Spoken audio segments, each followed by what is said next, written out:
Just ahead on Black Issues Forum, Western Carolina locals work together as they try to bounce back from the destruction left behind by Hurricane Helene. But we're still continuing to do what we can with whatever we have.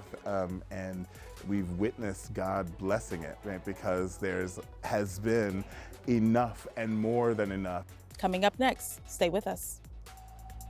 Quality public television is made possible through the financial contributions of viewers like you, who invite you to join them in supporting PBS NC.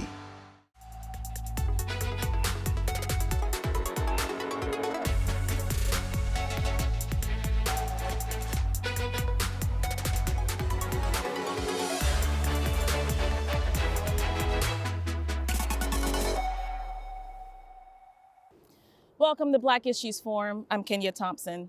It's been weeks now since Hurricane Helene, but the recovery efforts in Western Carolina have only just begun. I spent the last few days here visiting with residents and organizers in counties like Rutherford and cities like Spindale and Asheville. And what stood out to me the most is that this community, whether Black, white, male, or female, have come together in love to make sure that no one goes without. Here's their story. I was on my way home on the highway yesterday, and there was this truck after truck just full of diapers and charcoal and just everything you could think of. And I passed this one man, and he had a trailer of just racks of bread. And my first thought was, God's sending the manna. It's a terrible tragedy. The outpouring of love has been wonderful to see God working. My name is Robert William Godfrey Jr. I'm pastor of Hope in the City Community Church, located right here in Spindale, North Carolina. What I've saw over the last 2 weeks with the hurricane is good and bad. Bad, houses damaged, people missing their loved ones, some finding them dead, without power for weeks, food, water. The good is brotherly love. I've saw people showing love that I've never saw before in this county. Me, I love my community. I've been loving on my community before the hurricane came, because for me to help someone is the true love of Jesus. The Holy Spirit's been flowing through here like a river. It's just, you know, years ago, this was what the community did. They all got together. They drink coffee and you know, chat before they go to work, you know, and they'd hang out here and cook out, and all that has been gone for years. It's been amazing how the community here has come together. Everybody's worked so hard here the last couple weeks. Most people lost everything they've ever had. You know, a lot of people here, they just live a simple, easy life. You know, they don't have $1 million in the bank account. Everything was in their yard, and it's washed down the river.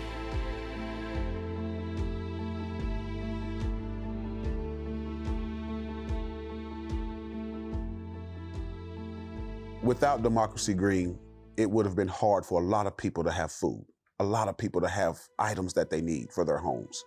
So we are very grateful for them. I am Lameshia Whittington, president of the board and co-founder of Democracy Green.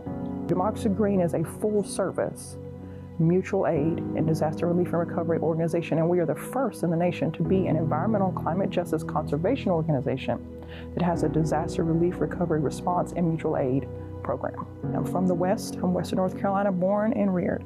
My entire family, my mother, Sonia Whittington, is executive director of Democracy Green. Another co-founder, our other co-founder is my brother, Robert Whittington Jr. And Emeritus is our grandmother, who is now deceased. And we came together with other partners that are on our board. But we are Western North Carolina Afro-Indigenous people. Our ancestral lands are in the mountains. Our ancestral burial grounds, including where my grandmother is buried now. So Democracy Green was formed in 2018 in the storm-torn waters of Hurricane Florence. But before we were activated during Hurricane Florence, many years prior, my mother, who was a small business owner in a very small rural community called Morganton in Western North Carolina, we were in her storefront business, and a customer came in, a young woman and her family, and she began to say and tell us how she was displaced from Hurricane Katrina, and just how the impact on her people, the loss of life, and just no support from the government.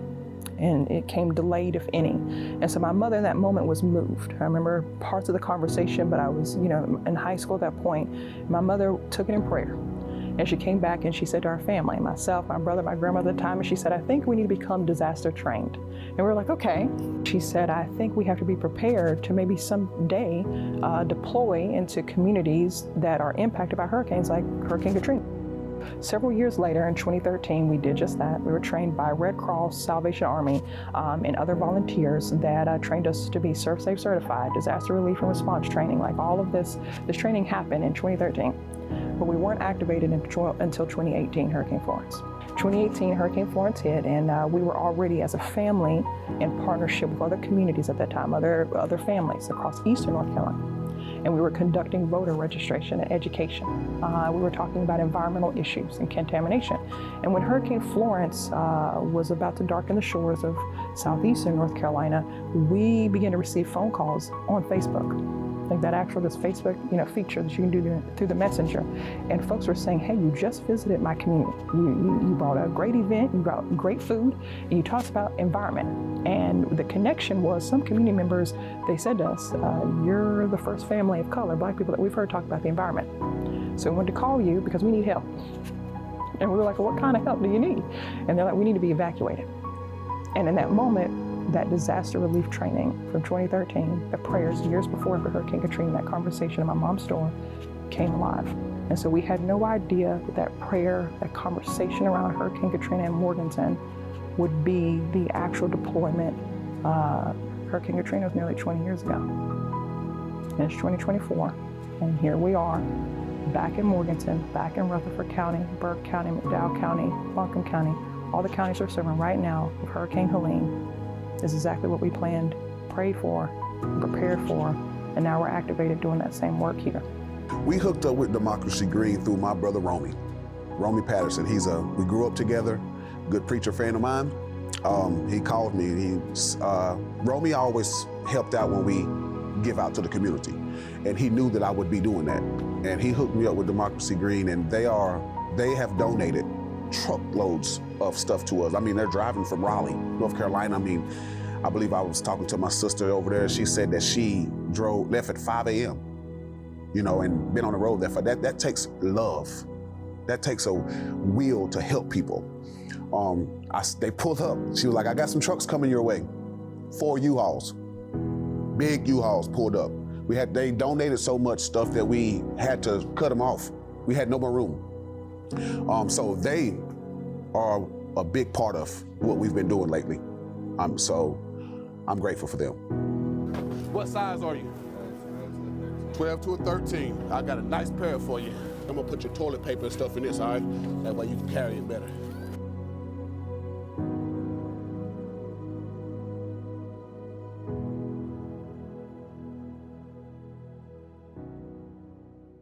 We love what we do. We always say we're called to do what we do, and folks who understand a little bit of the Bible Belt will understand what that means. But the work hasn't been easy. It has come with hurdles and harm that we couldn't have even predicted. We were scheduled to actually visit Hope in the City Community Church, which is where we are today, with our first drop. And we as a core team, we have 300 plus volunteers. We have so many great folks who are like, oh, I'm ready to deploy. But before we send them out, we say, well, we'll make sure the roads are safe ourselves. And so our core team, myself, Ms. Sonia, Rob, we deployed out, and we were going with aid to Hope in the City Community Church and a fire station. And we were a couple packs of water short to make sure that these folks had enough water. And so we were looking around locally, and we ended up in Statesville, which we've been there before. We're from the area. So we're not strangers to it. And so there was a grocery store, Ingles, that is right off 40 on Sullivan, is the store, on Sullivan Drive, I believe it is. And so we went in, my mom and I, we walked into the store, and we saw a sign that said, limit 1 pack of 24 water. Like, well, while we're here, let's go and get some tissue, let's get some batteries, because we know fire stations need some batteries and some charcoal. So as we were walking down the aisles picking up those stuff, we saw, the sports drink aisle. And we looked and we're like, is there a limit? And there was no limit. There was no sign posted. And we were like, great. We even took a picture to see what our options were. And we decided to get electrolyte water. You know, you're in the Gatorades and Propel. So I got 6 Propel 12 packs. My mom got the same. And as we were checking out, the cashier wasn't too friendly, but you just never know what somebody's going through. So you try to keep grace and understand we're all going through something. A hurricane just hit. And so I just still told her, hello, how you doing? God bless. And initially the cashier, you know, told me, oh, you can't buy, you know, that water. And in that, you know, 6 packs. And I said, well, that isn't on your sign. And there's no signage, so it's electrolyzed. It's sports water, so it's not up there. I think we can buy it. And she just says, okay. And from there, I'm talking to my mom, who's beside me and behind me with her basket. And I looked to the cashier. I said, would you mind taking your wand and just beeping the Propel water so I don't have to pick up the packs, right? And at that point, she just goes, still ignoring it. And I was like, okay, that's fine again. Might be a bad day. And she walks around to my basket. And I'm speaking to my mom. The next thing I know, I feel a ram on the side of my hip, like a literal hit. And it hurt. There was a flash of pain. And I looked and I realized it was my basket. And I see her at the end of the basket. And I look at my mom and I'm shocked. I'm just in a stunned moment. And I look at the cashier and she hits me again with my basket. This time I see her do it. And I look at my mom and we're trained, again, disaster relief, so we understand about de-escalation. And I see my mom gives me a look. The song is like, and of course, you know, I'm hurting, but it's like, okay, let's just get out of here because we have a timeline to get it to folks who are in critical water need. We're on the timeline. So we finish the transaction. I pay for my Propel and that 1 pack of water and the extra stuff, and we leave out the aisle. I do, and I stand at the front of the store waiting for my mom to check out. And at that point, what happens is that cashier begins to harass me. So you have to honor what the customer request is if you want it without being sold. Warehouse closed, but I can't. That has nothing to do with this, and you have to have it on your sign. It's not. I'll update it for you. Well, no, it's not for us. That's we're too done. late. It's the date mark. Okay, you're not giving it to us. Nope. Okay, this man standing here at Ingles says that he is not going to give us water, that we're taking up to Western North Carolina for disaster aid. They do not have it advertised, and they're denying us because the woman thought... You're not in. I don't need your face. The woman thought that we was hoarding this water personally and got rude and hit Lay in her heels 3 or 4 times. In my hip. Now I get a truck tomorrow and with a bunch of water. We have to head back to Wake County, where we will be getting our warehouses and get all the water we need. Have you given water to people in your community? Oh yeah, that's why I'm power till Friday. Say what? I don't even have power till Friday. Okay, then what about other people that don't have power? Well, they don't have water. I'm in the same boat as them. Then you need to put it on your advertisement and stop being rude. Get out! Get out! You get. Oh my God! No, I am not telling you again! You put your hands on me one more time. You put your hands on me. Get your hands off of me. Because he'll stop me. My mom, you know, she's reared me. I understand exactly those looks, you know, when a mom gives you, and I don't know how she did it. But when she was pushing back against him, she looks at me like, because she knows, what can I do? Protect my mom. And so I just...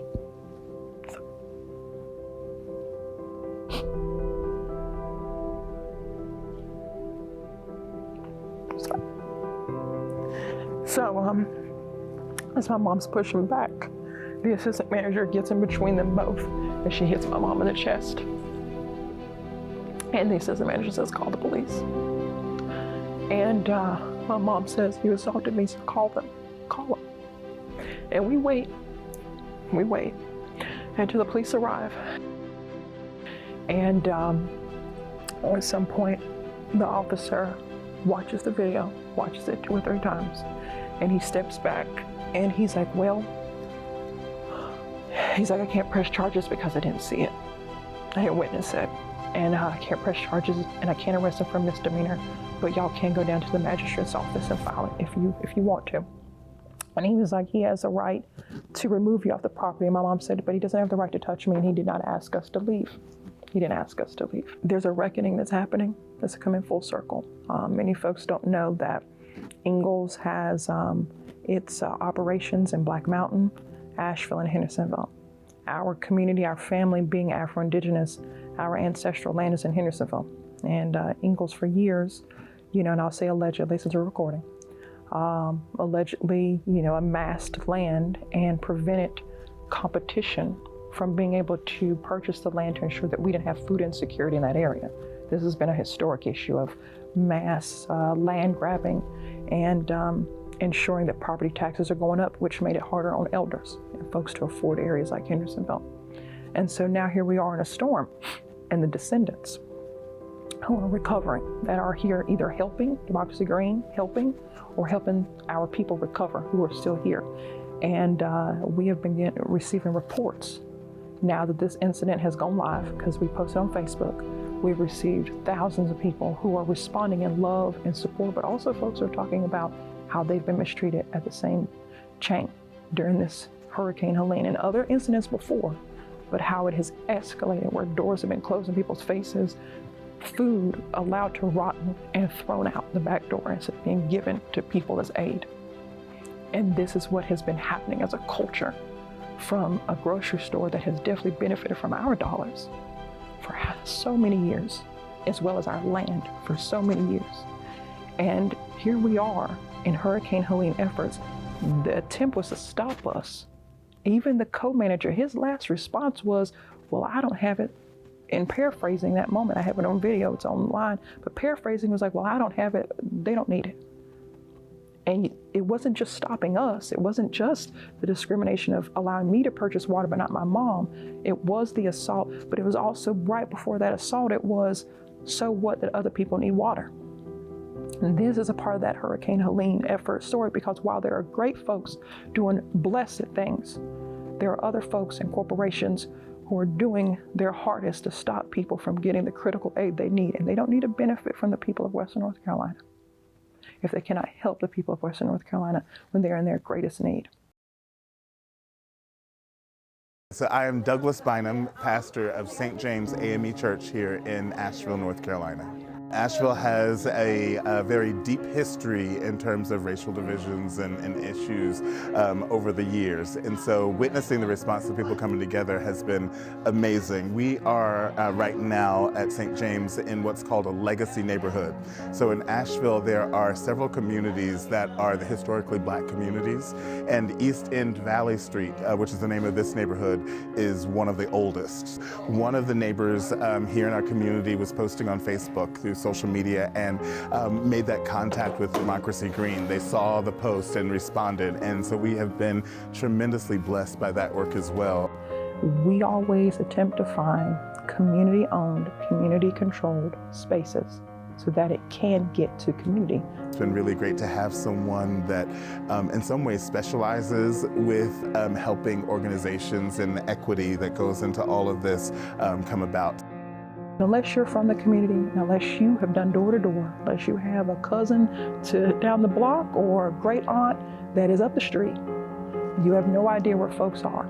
And they're in a disaster. Sometimes it takes just one narrow window of life or death. And so we find trusted community messengers and we ask for them. And that's how we found Hope in the City Community Churches, because they were referred as a trusted community messenger. That folks who are already doing the work, not trying to figure out how to do it, not just preaching to folks, but actually reaching folks. We gave out toilet paper, paper towels, baby wipes, Pampers, pull-ups, canned goods, instant mashed potatoes.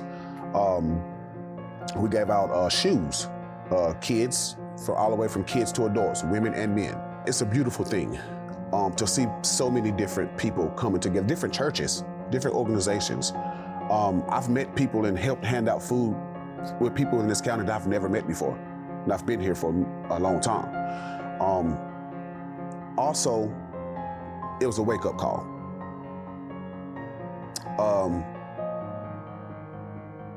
We're doing it now, but we wasn't doing it before.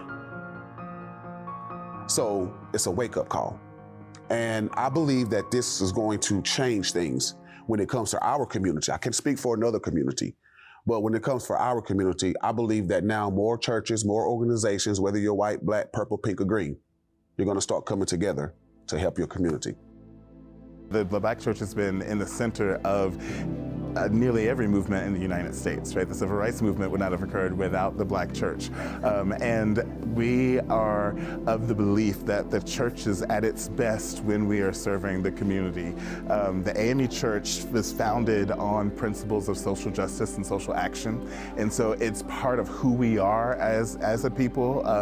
And so whether it's, again, opening up our doors for a meeting space for those volunteers that needed to organize the sit-ins, now we're organizing the water distribution, right?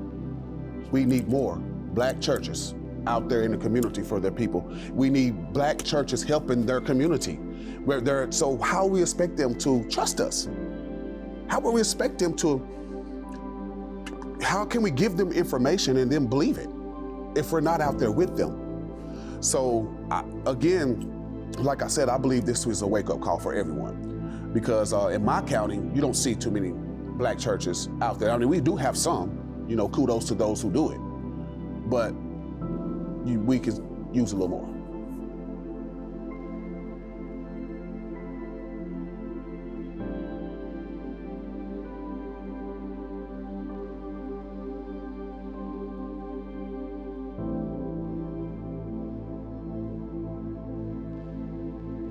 We stay on the battlefield.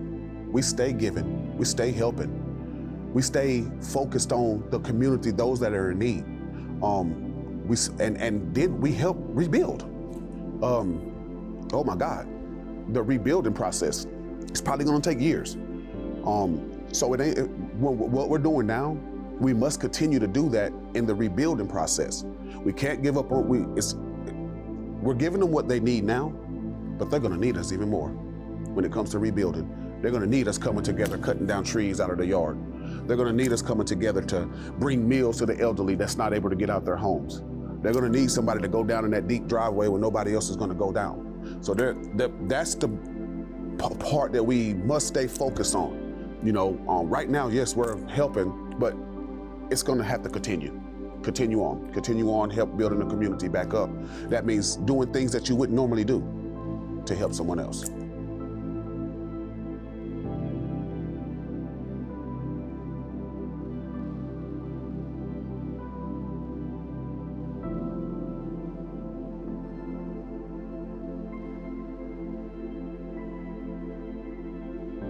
How do we continue?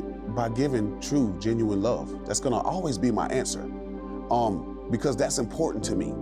That's who I am. Unity in the community. Unity is an action word. There's a statement that a lot of people use. They say, well, kill them with kindness. Well, I'm not trying to kill them with kindness. I'm trying to heal them with kindness. You see, we have to relearn the process of life. You know, when we come into this world, things are already lined up for us. Leaders, powerful people, they take that different. People think you're crazy. They think you're weird. They think you don't know what you're talking about. Those are your leaders, the ones that's gonna stand strong, the ones who are gonna volunteer their time with nothing in return. So I believe that this hurricane helped us. I always like to say relearn is probably improper, but I always like to say we have to relearn the process of love, of life, of living, of caring, of unity in the community. In order for us to be unified, we have to know one another exists. And for many years, a lot of people would say to me when I moved to Raleigh for school and then work at what we do, they would say, I didn't realize Black people lived in the mountains. And it was shocking, because we're like, well, of course. And so now folks really do know Black folks live in the mountains. And now the hurricanes that were on the East Coast are now the hurricanes in the West Mountains.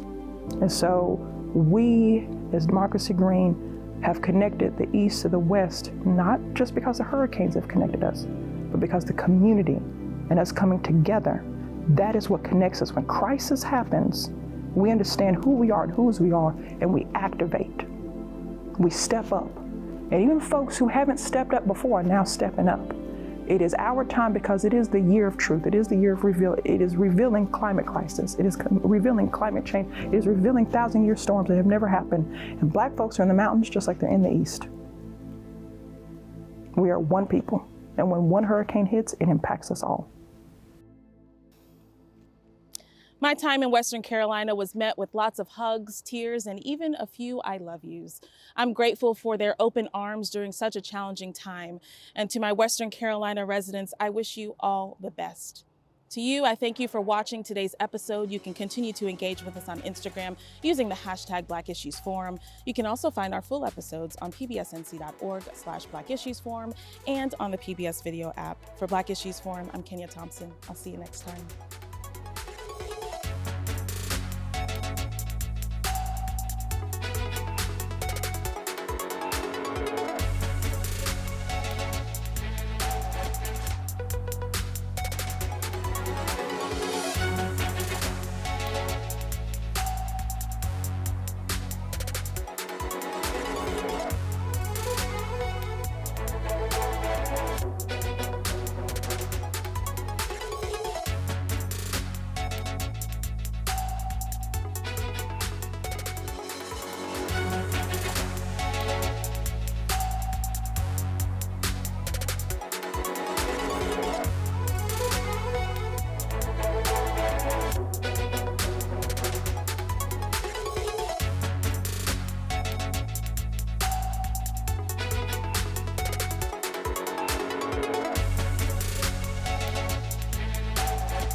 Quality public television is made possible through the financial contributions of viewers like you, who invite you to join them in supporting PBS NC.